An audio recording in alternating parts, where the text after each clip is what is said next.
Returning to our top story now, the NBA's Jason Collins, who's the first man in a major league sport to admit he's openly gay while still actively playing. His announcement in a Sports Illustrated article has drawn support from a cross-section of America, including even the White House. President Obama reached out to him by phone, and the First Lady tweeted, quote, "So proud of you, Jason Collins. This is a huge step forward for our country. We have got your back." And all of that prompted Collins' own tweet saying, "I knew I was choosing the road less traveled, but I'm not walking it alone." And we're joined now by our go-to sports guy, radio host Jason Page. Jason, thank you for being here. Absolutely. Jason, clearly it's a landmark decision, but on one hand, it's also surprising it took this long. What is your reaction? Give some perspective on this. Well, I don't know if it necessarily is surprising that it took so long as much as the guy that decided to break the barrier.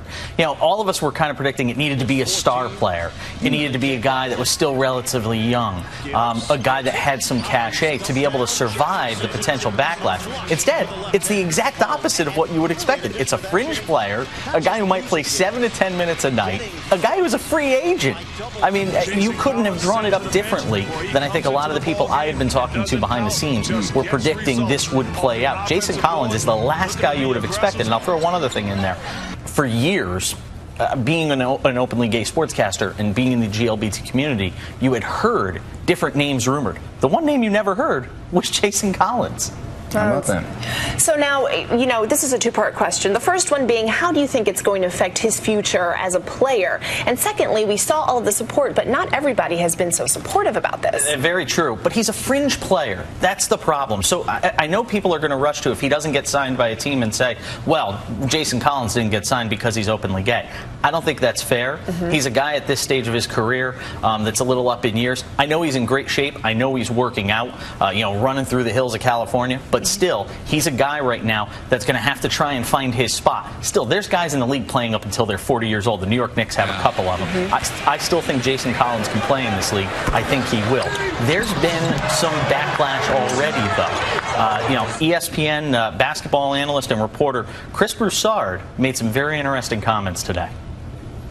And if you're openly living in unrepentant sin, whatever it may be, not just homosexuality, adultery, fornication, premarital sex between heterosexuals, whatever it may be, I believe that's walking in open rebellion to God and to Jesus Christ. Wow, let's talk about that. Do you think he's out there on a limb with those comments in the NBA players? Do you think that there's a fair segment of them that actually share his opinions? Yes, I think there's a fair segment. I don't think it's enough that it's going to stop anybody from signing Jason Collins. If Jason Collins isn't in the league next year, it's because Jason Collins isn't viewed as being good enough to play. I think that's kind of the gist of what I would say right now. On a day-to-day basis, yes. Going in the showers, the locker room, the whole thing, do you think it's going to change the way his peers treat him? I don't think so. I mean, look, I've been in locker rooms. Everybody looks at everybody. You know, the fact of the matter is, they do. Everybody looks at everybody for that fact, and I don't think it's that big a deal at the end of the day. But look, it's going to be very interesting to see once we get into training camps and all of that. But he's a fringe player. It's not as if the media can run up to him every night and say, "What's it like being, you know, the first?" You only can do that for a couple of days. So to me, this is a story that, you know, we'll go through the offseason. We'll see who he gets picked up by. I do think he'll get picked up by somebody. And then we'll see, you know, a couple of days of questions about it.